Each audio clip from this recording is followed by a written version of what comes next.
Darts Inciter, I'm Kat Marquette. Today we're going to dive into not only the beauty of the human darts, but all things going on this planet as we know it. We're going to cover music, art, travel, food, and some strange facts. You just count on the Darts Inciter to tell you all about it. Many of you may be aware of the history of the human darts, but for those of you that aren't, here's a quick recap. Starting in Toledo, Ohio, the human darts broke out with an underground hit record, Slave and Dressmaker. Then the members promptly broke up and went their separate ways. In the last 2 years, an eruption of human dart recordings put the band back in the indie music spotlight. To discuss these latest sonic creations, I'm here with founding member and producer, Mr. Zelk. How are you? Doing great, Kat. Nice to be with you. I talked about the history of your band. Did I get that right? The story of the band really was the fact that we were all working separate gigs with different bands. I was actually working for a band, not in a band. But we got together one night, probably a few too many mind-altering things, and we got together and we did the song, but we all went back to our own bands. And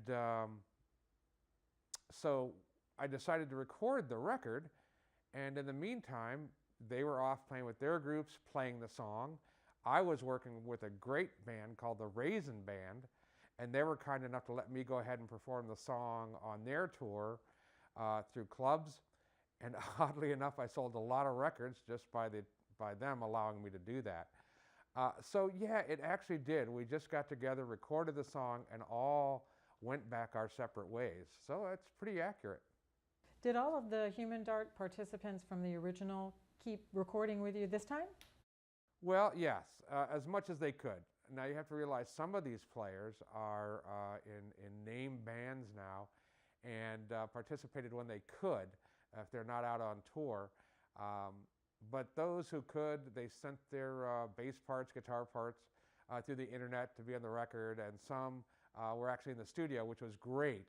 And you know, when you get people together you've played with for a while, you find out, you know, that connection is always there. It's a weird planetary, spatial thing that you don't lose that connection. So a 4-song EP in 2017, 10-song album this year? What the hell? Where did that come from? Well, you know, it's not like we haven't been writing in between for the years prior. But the fact of the matter is, you get to a certain time in your life, and that's with anybody, when you feel the need to just frickin' do it. And it hit me pretty hard, and some of the other members of the Human Darts.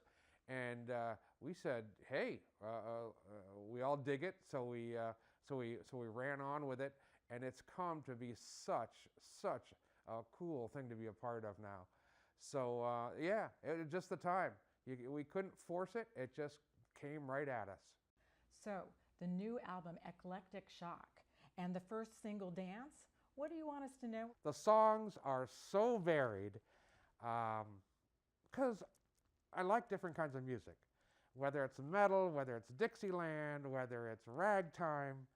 And you know, at a certain point you say, you know what, if I like it, what the hell, I'm going to play it. You know, it doesn't matter what it is. So that's why it's called Electric Shock.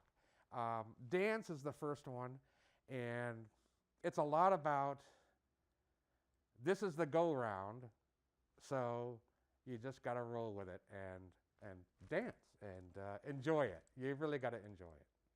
That's what it's about. So Z, thank you very much. We'll talk more about some music episodes coming up. And we thank you for joining us. Next episode, we'll talk more music, and we'll talk about Mr. Zelk's fashion sense, or lack thereof. We'll see you next time.